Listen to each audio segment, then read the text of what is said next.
Hello everyone, welcome back to this channel. I hope আপনারা সবাই ভালো আছেন এবং নিয়মিত ইংরেজি প্র্যাকটিস করছেন। আজকের এই ভিডিওতে আপনারা শিখতে চলেছেন তিন ধরনের sentence structure. So watch the complete video. এটা দুঃখজনক যে সে আর বেঁচে নেই। এটা দুঃখজনক ছিল যে আমরা তাকে বাঁচাতে পারিনি। এটা দুঃখজনক হবে যদি সে না জিততে পারে। তো প্রথম স্ট্রাকচারে আমরা দেখব এই টাইপের বাক্যগুলোকে বাংলা থেকে ইংরেজিতে কিভাবে বলতে হয়। তো এই প্রতিটা বাক্যে যে জিনিসটা কমন আপনারা দেখতে পাচ্ছেন সেটা হলো এটা দুঃখজনক যে। এটা দুঃখজনক যে এই কথাটা ইংলিশে কোনো সেন্টেন্সে বলতে হলে আমাদের বলতে হবে ইটস আ পিটি। ওকে, তো এই ধরনের বাক্যগুলো ইংলিশে বলতে হলে সেন্টেন্স স্ট্রাকচার হবে ইট প্লাস ইজ ওয়াজ অথবা will be plus a pity that plus sentence. Okay, তো এই স্ট্রাকচারটা দিয়ে যখন আমরা কোনো সেন্টেন্স বলবো, যদি আমরা কোনো সেন্টেন্স প্রেজেন্ট টেন্সে বলি সেই ক্ষেত্রে আমরা বলবো it is a pity that. যদি আমরা পাস্ট টেন্সে কোনো সেন্টেন্স বলি তাহলে বলবো ইট ওয়াজ আ পিটি দ্যাট।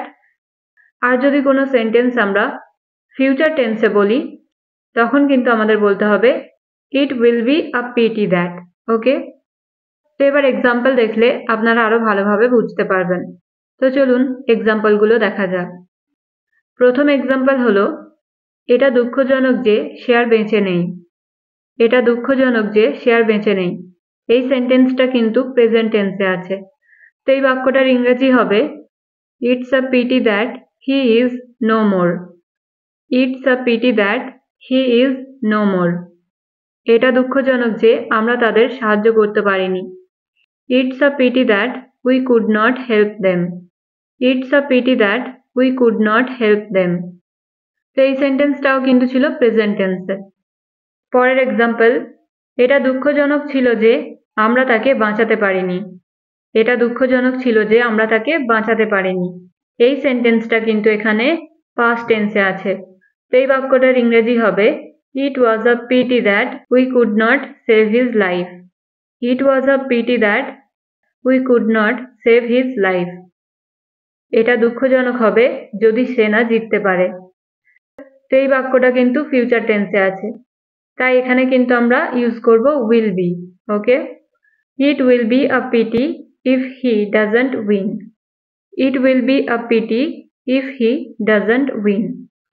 তো এই ছিল এক্সাম্পল। আই হোপ আমি আপনাদের বোঝাতে পেরেছি যে এই বাক্যগুলো আপনারা ইংরেজিতে কিভাবে বলবেন। তো এবার এই স্ট্রাকচারটা থেকে আপনাদের প্র্যাকটিসের জন্য একটা সেন্টেন্স। এটা দুঃখজনক যে বাচ্চাটি তার বাবা মাকে হারিয়েছে। এটা দুঃখজনক যে বাচ্চাটি তার বাবা মাকে হারিয়েছে। এই বাক্যটার ইংরেজি কিন্তু আপনাদের কমেন্টে জানাতে হবে। এবার দেখব আমরা 2 নাম্বার স্ট্রাকচার। তোমার দেখাশোনা করা আমার কর্তব্য। আমার বাবাকে সাহায্য করা আমার কর্তব্য। সমাজের জন্য কিছু করা আমাদের কর্তব্য। তার সাথে দেখা করা আমার কর্তব্য। তো ফ্রেন্ডস, এই টাইপের বাক্যগুলোও কিন্তু আমরা আমাদের ডেইলি লাইফে অনেক বেশি ব্যবহার করে থাকি। তো চলুন এই স্ট্রাকচারে দেখা যাক যে এই বাক্যগুলো আপনারা ইংরেজিতে কিভাবে বলবেন। তো এই প্রতিটা বাক্যে যে জিনিসটা সেম আপনারা দেখলেন সেটা হলো কোনো কিছু কাজ করা যেটা আমাদের কর্তব্য। তো যখন কোনো সেন্টেন্সে আমরা এমন বোঝাবো যে কোনো কাজ যেটা আমাদের করা কর্তব্য, সেই ক্ষেত্রে আমাদের সেন্টেন্সে ইউজ করতে হবে it is my duty. It is my duty. Okay, মানে হলো এটা আমার কর্তব্য। তো কমপ্লিট সেন্টেন্স স্ট্রাকচার হবে ফার্স্ট আমাদের বলতে হবে it is my duty to plus ভার্বের ফার্স্ট ফর্ম প্লাস আদার্স।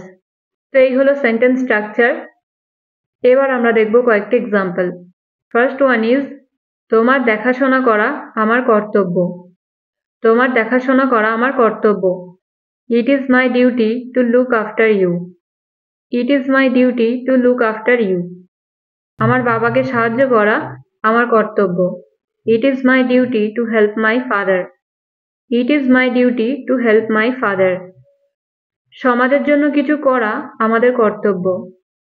এই বাক্যটা ইংলিশে হবে it is our duty to do something for society. It is our duty to do something for society. তো এই বাক্যটাতে যেহেতু বলা হয়েছে যে সমাজের জন্য কিছু করা আমাদের কর্তব্য, আমাদের কর্তব্য, তো সেই কারণে এখানে কিন্তু ইট ইজ মাই ডিউটি না হয়ে গেল ইট ইজ আওয়ার ডিউটি। ওকে, পরের এক্সাম্পল, সময় মতো অফিসে যাওয়া তার কর্তব্য।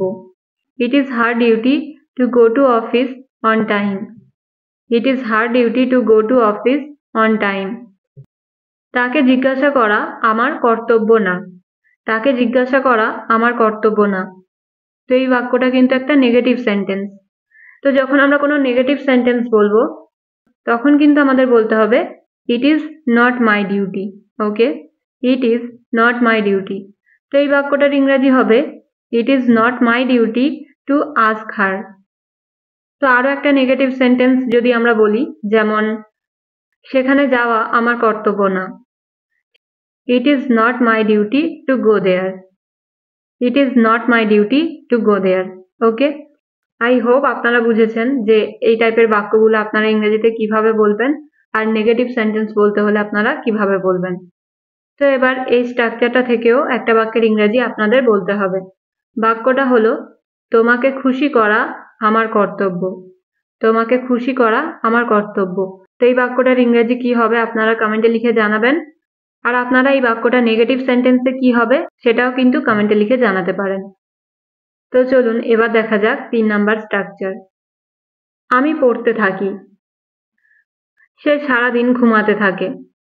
আমার ভাই সারাদিন খেলতে থাকে। তুমি সারাদিন কাজ করতে থাকো। তো চলুন এবার দেখা যাক এই টাইপের বাক্যগুলো ইংলিশে কিভাবে বলতে হয়। প্রথমেই দেখব সেন্টেন্স স্ট্রাকচার কি হবে। সেন্টেন্স স্ট্রাকচার হবে সাবজেক্ট প্লাস গো অন অথবা গোজ অন প্লাস ভার্বের আইএনজি ফর্ম। ফর এক্সাম্পল, আমি পড়তে থাকি। আমি পড়তে থাকি। I go on reading. I go on reading. তো যখন আমরা কোনো সেন্টেন্সে এমন বোঝাবো যে কোনো কাজ আমরা করতে থাকি, মানে অনেকটা সময় ধরে করে থাকি আর কি, তখন কিন্তু আমরা সেন্টেন্সে গো অন অথবা গোজ অন এর ব্যবহার করতে পারি। তো আমাদের মনে রাখতে হবে সাবজেক্ট অনুযায়ী আমরা সেন্টেন্সে go on R goes on এর ব্যবহার করব। পরের এক্সাম্পল, আমার ভাই সারাদিন ঘুমাতে থাকে। My brother goes on sleeping whole day. My brother goes on sleeping whole day. তুমি কি সারাদিন খেলতে থাকো? তুমি কি সারাদিন খেলতে থাকো? এই সেন্টেন্সটা হচ্ছে ইন্টারোগেটিভ সেন্টেন্স। তো এই বাক্যটা ইংলিশে হবে do you go on playing all day long. Do you go on playing all day long. সে কি টিভি দেখতে থাকে? Does he go on watching TV. Does he go on watching TV. I hope আপনারা এই স্ট্রাকচারটাও ভালোভাবে বুঝতে পেরেছেন। Now it's your turn. তুমি কি সারাদিন চিন্তা করতে থাকো? তুমি কি সারাদিন চিন্তা করতে থাকো? সো এই বাক্যটার ইংরেজি কিন্তু আপনাদের বলতে হবে। সো অবশ্যই আপনারা কমেন্টে লিখে জানানোর চেষ্টা করবেন। ওকে, তো এই ছিল আমাদের আজকের 3 ধরনের সেন্টেন্স স্ট্রাকচার। আই হোপ এই ভিডিওটা আপনাদের জন্য একটু হলেও হেল্পফুল হবে।